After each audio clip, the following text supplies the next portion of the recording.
안녕하세요. 저는 의닥터 자문의 이재환입니다.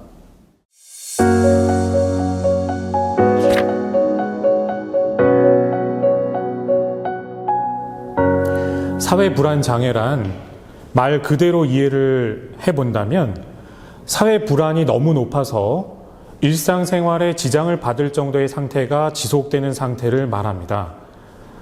여기서 사회 불안이란 남들이 지켜보는 사회적 상황에서 부정적 평가를 받거나 창피나 놀림을 당할 것에 대한 심각한 불안과 공포를 지속적으로 느끼는 것을 말합니다.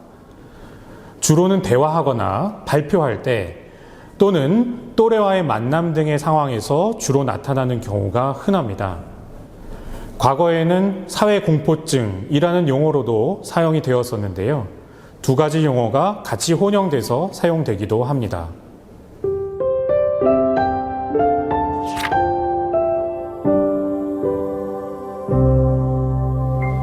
임상 증상으로는 남들이 자신의 행동을 주시한다는 두려움이 너무 크기 때문에 대화할 때 작은 목소리로 짧게 반응하거나 자신의 주장을 펴지 않는다거나 또는 지나치게 순종적인 모습을 보이는 증상들이 대표적인 예들입니다.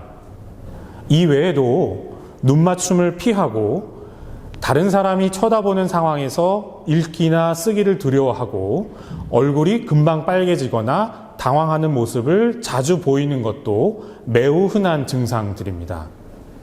그리고 이러한 불안 증상은 학교 생활 전반에 지장을 초래하는 경우가 많은데 이로 인해서 단체 활동을 기피하거나 심할 경우 등교를 거부하기도 합니다.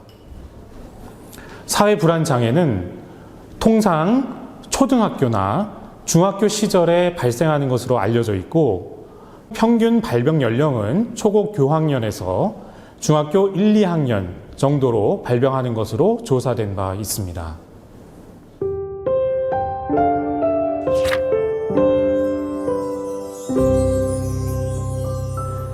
사회 불안장애의 원인으로는 성장 발달 과정에서 심리적인 외상의 경험이 있는 소아청소년에서 그 빈도가 높은 것으로 알려져 있습니다. 즉, 성장 과정에서 심리적인 외상이 사회적인 불안장애와 연관이 있고 이러한 외상 경험이 있는 학생들은 사회 불안장애에 더 취약한 상태라고 말씀드릴 수 있겠습니다.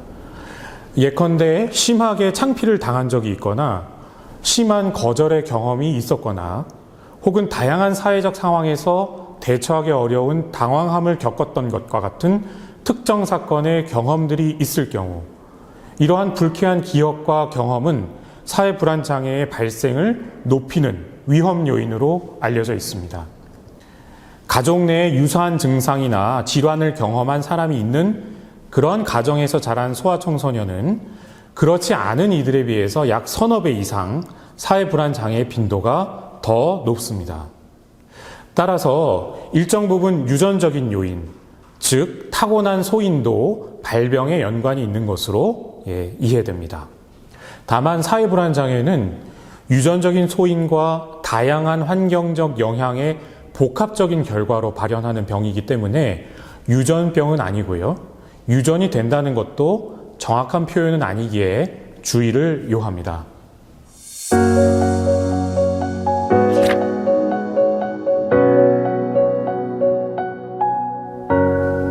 단순히 수줍음이 많다고 해서 사회불안장애로 진단을 해서는 안 됩니다.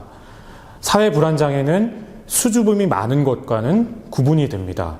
물론 사회불안장애의 여러 증상들 중 하나는 과도한 수줍음이 포함이 되지만 수줍음이 많다고 해서 모든 학생이 사회불안장애로 진단되는 것은 아니라는 점에서 구분이 필요하겠습니다.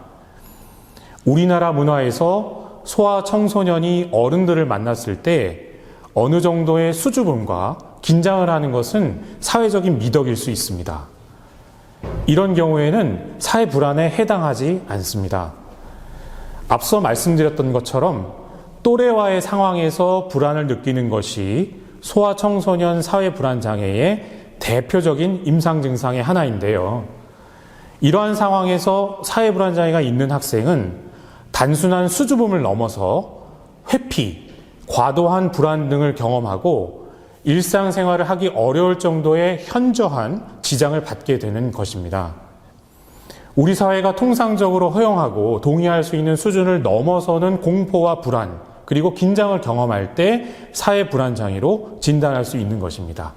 그래서 수주범을 타는 소아청소년의 약 10에서 20% 정도만이 사회 불안장애로 진단되는 것으로 알려져 있습니다.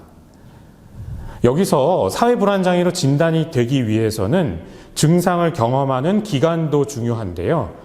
적어도 불안 증상을 6개월 이상 경험할 때 진단이 가능합니다. 다시 한번 수주범이 많은 것과 사회 불안장애는 동일한 것으로 간주되어서는 안 된다는 말씀을 드립니다.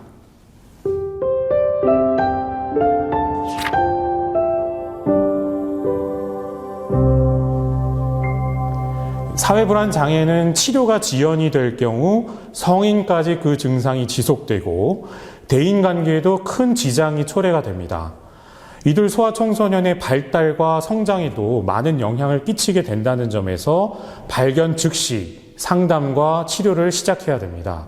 즉, 치료를 지연하지 않고 발견, 그리고 진단, 그리고 그 즉시 치료를 하는 것이 무엇보다 중요하다는 말씀을 먼저 드립니다. 사회불안장애의 대표적인 치료법으로는 심리치료, 정신치료, 그리고 약물치료가 있습니다. 통상 경도나 중등도의 경우에는 심리치료를 우선적으로 적용하고요. 중증일 때는 약물치료를 병행하는 것이 바람직하지만 대부분의 경우에는 이를 병용하는 것이 흔하고요. 실제로도 병용치료가 가장 효과적인 것으로 알려져 있습니다. 심리치료에도 여러 가지 효과적인 치료법들이 있는데 가장 대표적으로 효과적으로 알려져 있는 치료법은 인지행동치료입니다. 인지행동치료는 인지치료와 행동치료로 구성이 되는데 인지치료는 다음과 같습니다. 불안 증상을 가지고 있는 사람들이 흔히 가지고 있는 생각의 오류, 예컨대 과도한 타인의 시선에 대해서 확대 해석을 하는 습관, 한 번의 행동과 모습으로 자신이 모든 것을 평가받을 것이라는 흑백 논리적인 사고의 습관, 이런 왜곡된 생각을 교정하는 것이 인지치료고요. 행동치료는 생각이 아닌 실제 어려운 상황에 노출하는 연습을 함으로써 회피와 같은 불안을 극복하게 해주는 치료를 말합니다. 인지행동치료는 이 두 가지를 함께 적용해서 치료하게 되는데 전문 교육을 받은 상담 교사나 심리 전문가, 정신건강의학과 전문의들을 통해서 이러한 치료를 받을 수 있습니다. 증상이 심할 경우에는 반드시 정신건강의학과 전문의와의 진료가 필요하고요. 이를 통해서 다른 불안장애나 신체적인 질환으로 인한 것은 아닌지, 아니면 이들 여타 질환과 공존하고 있는 다른 질환이 있지는 않은지를 평가받아야 합니다. 중증의 사회불안장애의 경우에는 약물치료가 또한 필수적인 경우가 대부분이기도 하고요. 약물치료는 매우 효과가 좋아서 적극적으로 권장을 드리고 싶습니다. 사회불안장애는 조기에 발견해서 바로 그리고 꾸준한 치료를 받을 경우에 충분히 치료가 되고 회복될 수 있는 질환입니다.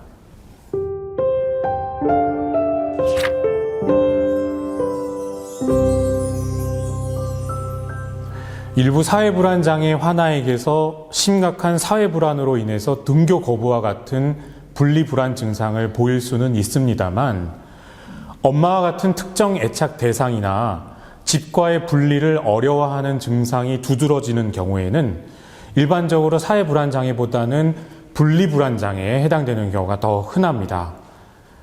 즉, 사회불안장애가 보다 광범위한 사회적 상황에서 불안을 느끼는 것이라면 분리불안 장애는 애착 대상이 분명하고 분리가 예상되거나 실제 분리가 되었을 때 두드러지게 불안 증상이 생긴다는 점에서 사회불안 장애와는 차이를 보입니다.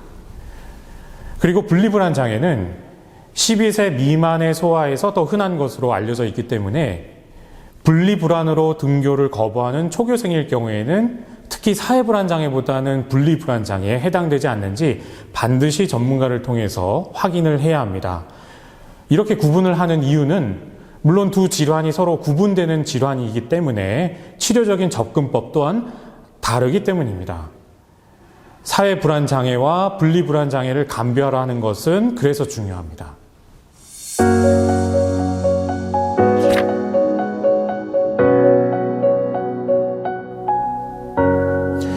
절대로 불안 증상을 보이는 소아청소년에게 부딪혀야 극복할 수 있다는 이유로 강압적으로 불안을 유발하는 상황에 내몰거나 준비 없이 노출을 시키는 것은 피해야 됩니다.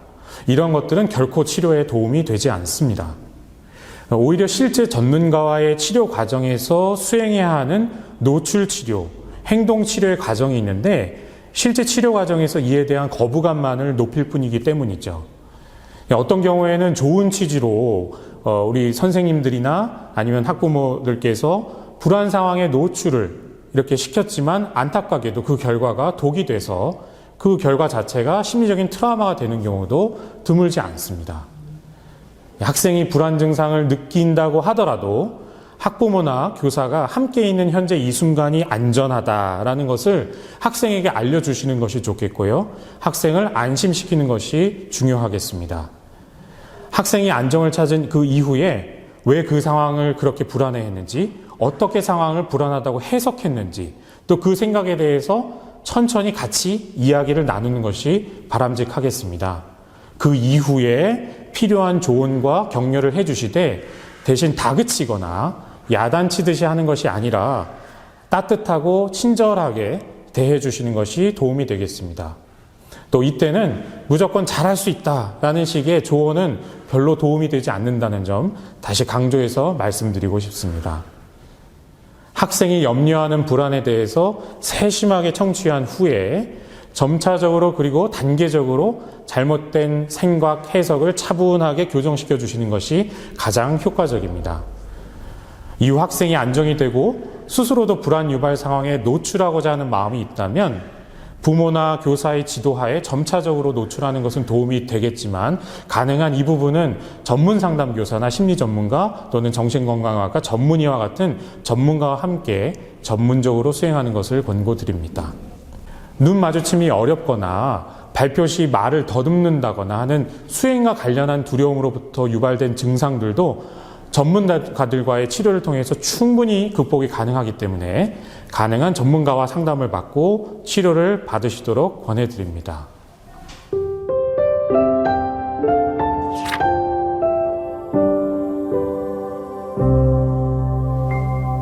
사회 불안장애가 매우 흔한 불안장애 중에 하나임에도 불구하고 아직까지 과도한 사회 불안을 병이라고 생각하지 못하는 경우가 매우 많습니다. 특히 장요 유서의 위계가 사회적으로 중요한 우리 문화에서는 더더욱 그러한 경향이 있습니다.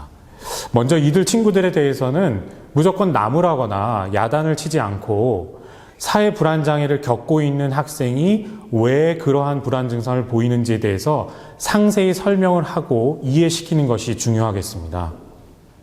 그리고 누구에게도 이러한 것들은 생길 수 있는 병이고 또한 치료와 주변의 지지로 좋아질 수 있기 때문에 동료나 친구로서 친구가 경험하고 있는 질병을 함께 이해하고자 하고 또한 도울 수 있는 부분이 있다면 이에 대해서 같이 고민해보는 시간을 가지는 것도 좋겠습니다. 학급 안에서 사회불안장애를 겪고 있는 학생이나 그렇지 않은 학생 모두 다 똑같은 동등한 동료로서 서로를 대할 수 있을 때 모두가 회복의 경험을 같이 느낄 수 있습니다.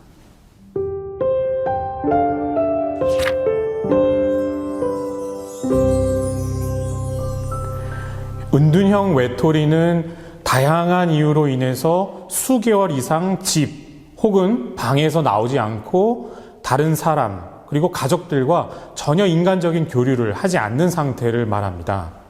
엄밀히 이야기를 해본다면 단순히 사회불안장애만으로는 잘 설명은 되지 않는 상태이고요. 통상은 사회불안장애를 포함해서 우울증, 행위중독, 여타 성격장애 등이 복합적으로 공존하고 있는 상태인 경우가 많습니다. 그런데 은둔 상태는 갑자기 나타나는 것은 아니고 아주 오랜 동안의 내적인 부정적인 경험들이 누적이 되어서 생기고 또 서구보다는 가족주의가 강한 한국, 일본, 이탈리아 같은 문화권에서 더 많이 나타나는 것으로 알려져 있습니다. 사실 치료나 상담도 이들과의 접촉 자체가 쉽지가 않기 때문에 결코 쉽지는 않습니다. 그렇지만 중요한 것은 이들도 현재 그러한 상태에서 벗어나기를 원하고 누군가가 자신의 상태를 이해해주기를 바라고 치료받기를 원한다는 것입니다. 따라서 인내심을 가지고 이들의 말을 잘 들어주고 궁극적으로는 방과 집에서 벗어나서 전문가를 만날 수 있도록 해주는 것이 필요합니다.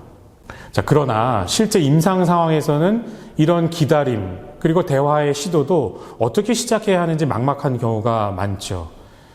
은둔형 외톨이의 가족들은 우선적으로 처음부터 그래서 정신건강 전문가와 만나서 상의를 하고 조언을 받으실 것을 권유합니다. 필요한 경우 환자에게 접촉하기 위해서 나머지 가족 구성원들에 대한 가족 상담이 우선되어야 하는 경우도 있습니다. 전문가를 찾아서 필요한 조언과 도움을 처음부터 받아보실 것을 권해드립니다. 사회불안장애를 보이는 소아청소년들이 있다면 단순히 수주범이라고 간과하지 말고 가능한 위센터, 위클래스 또는 정신건강의학과 등 그 전문가를 만나셔서 상담과 진료를 꼭 받아보실 것을 권합니다. 이미 검증된 다양한 심리치료와 약물치료 등으로 얼마든지 회복과 극복이 가능한 질환이기 때문입니다. 학부모나 담당 교사가 사회불안장애를 경험하고 있는 학생들의 불안에 공감해주고 따뜻한 지지적 환경을 제공해 주신다면 이들 학생들의 빠른 회복에 매우 큰 도움이 될 것입니다.